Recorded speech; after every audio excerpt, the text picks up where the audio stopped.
Hey guys, welcome to the channel. This is a Saturday morning.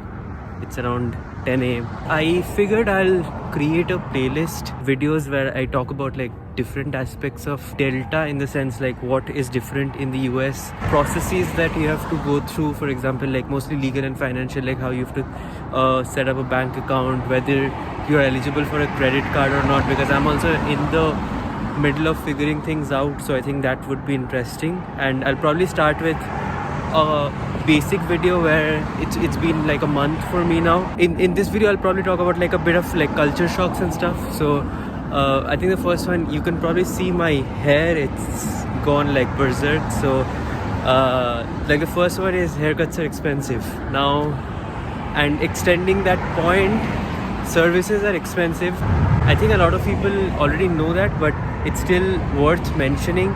For example, like haircuts cost around $30 to $35 starting, which is, I would say, 8 to 9 times more expensive than what we go in India. Like in India, I'm considering like those 250 rupees haircuts, 250, 300, because all the decent places have that as like a starting point. And here, the same, like a similar haircut would cost around $30 to $35. So that's a big one. Basically, services are expensive. So anything, like for example, in India we have a maid, a driver, a cook, a plumber on our like beck and call, and it's super cheap. It's cheaper than investing the time and energy into fixing it.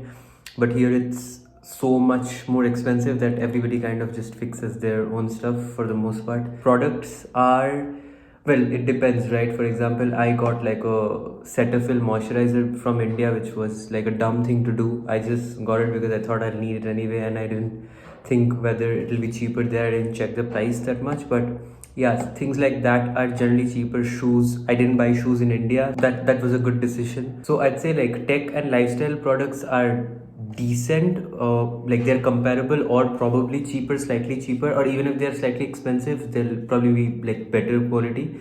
But everything else, like day-to-day items, they are more expensive, in the sense that like eggs, milk, all of that. I'll probably make a separate video about like how that works, and probably figure out the PPP, that exercise, yeah, just to make it more academic. Groceries, I think whenever I order, it's generally like ranges from $50 to something like $100. That amount of groceries generally last me like 2 to 3 weeks. So in a month, I would say I need at least like 200 to 50, but that's also because I consume chicken like on a daily basis, chicken, turkey, ham, and eggs. So that's a little bit more expensive. I think if you're just eating like potatoes and rice, then obviously it will be super cheap. It's been 1 month and I still do not have an American accent, which is almost annoying. That was a joke though. I'm not working towards getting an American accent.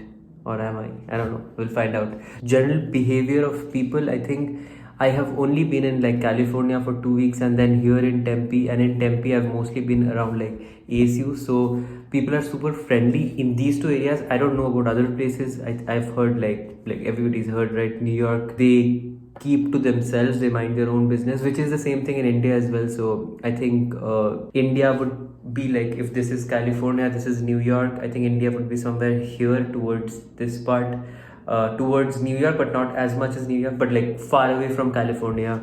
And even in Tempe, because here people just expect to, like, even if you're crossing a stranger, they'll just say like hi, they'll often look up to you and smile.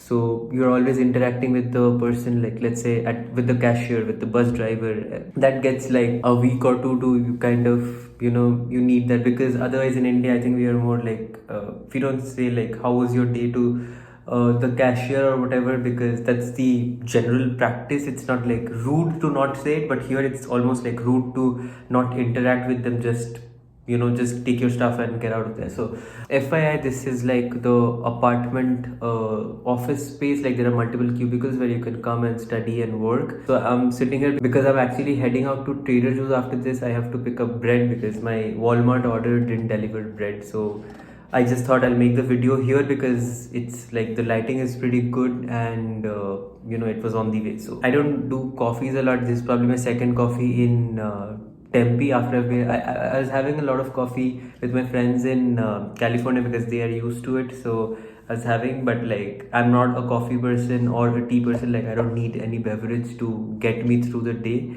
Basically, not a coffee person, so not adapting that part of being in the US. Third thing, I think there is standardization in the apartments.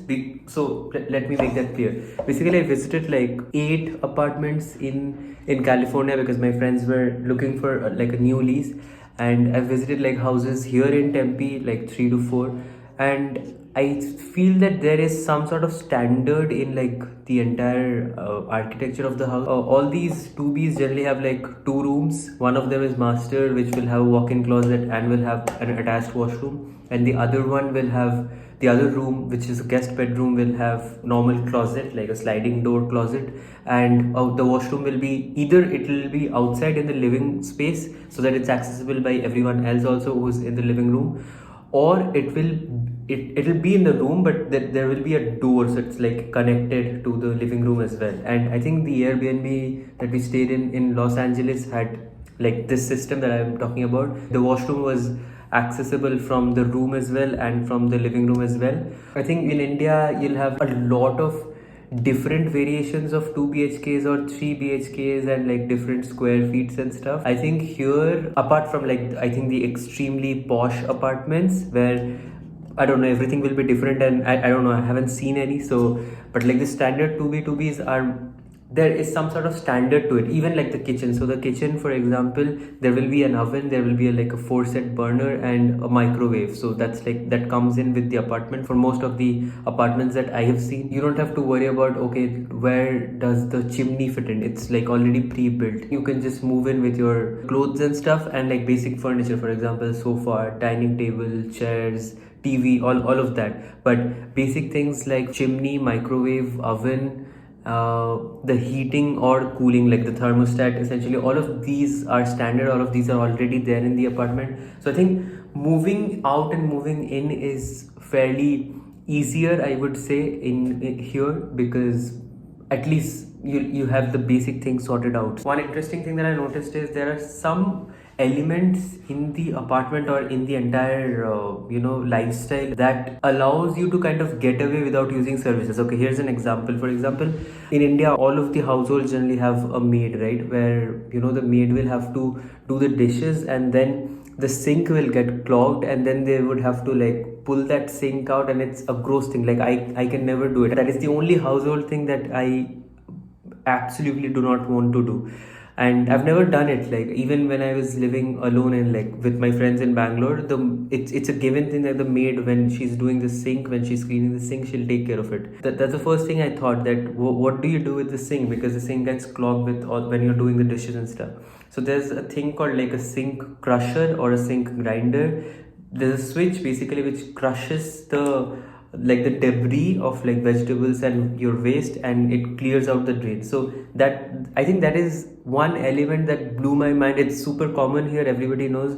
And I think there's one scene in Modern Family as well where Cam's hand gets stuck or something. Someone told me later, I didn't notice this while watching Modern Family, so I had no concept of how it is, of how a sink crusher works. But it's pretty cool because it gets cleaned in like probably 3 seconds. So you just switch it on and the debris goes in and your sink is clean again. So you're sorted. Every apartment generally has like a washer and dryer, or they'll have like a common, like they have in Big Bang Theory.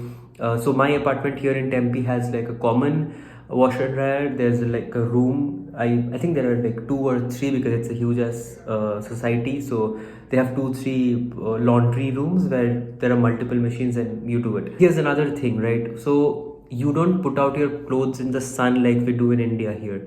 So that was before coming, I was thinking like how do they even do it? So for the washer, they have these Tide pods, which are like pods surrounded dissolvable plastic. So you just put the pod in and it does the washing. And then there is a separate unit of dryer which has heat waves which dries the clothes out. So you can like take out a clothing apparel from the dryer and like just wear it.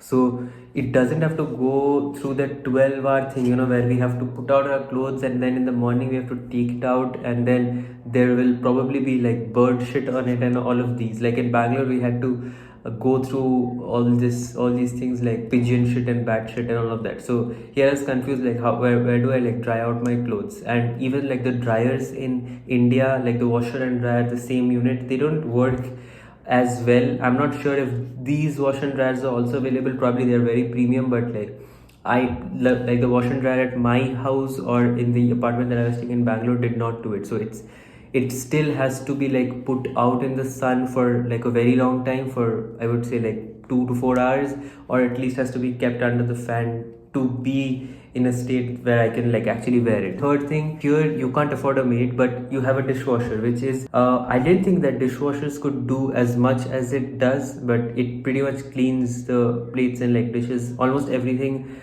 pretty decently. So you just have to not have like food waste in it. You just put it like do a basic rinse and put it there, and then the water comes out like then again like the water is heated, so you just put a dishwasher pot and it's super clean, super sorted, done very easily. So these are three things I think that fits into, you know, the standardization part, and also helps with the no service part. Like you can do these things without having those services, and mostly it's like a maid service thingy. But like, yeah, dishwasher, drying out clothes, and the sink crusher thing that I mentioned. These are like the major, you know, elements that I saw and found really interesting. Okay, I'll probably continue the video in a next part, or I don't know how this will go, but I'm gonna go to Trader Joe's to pick up bread, and I also have to pick up a sparkling. My friend's roommate's birthday. We'll probably have like a birthday party tonight. Since last year I think I've been giving sparkling only. That's like a decent gift. It's consumable and it's suitable for a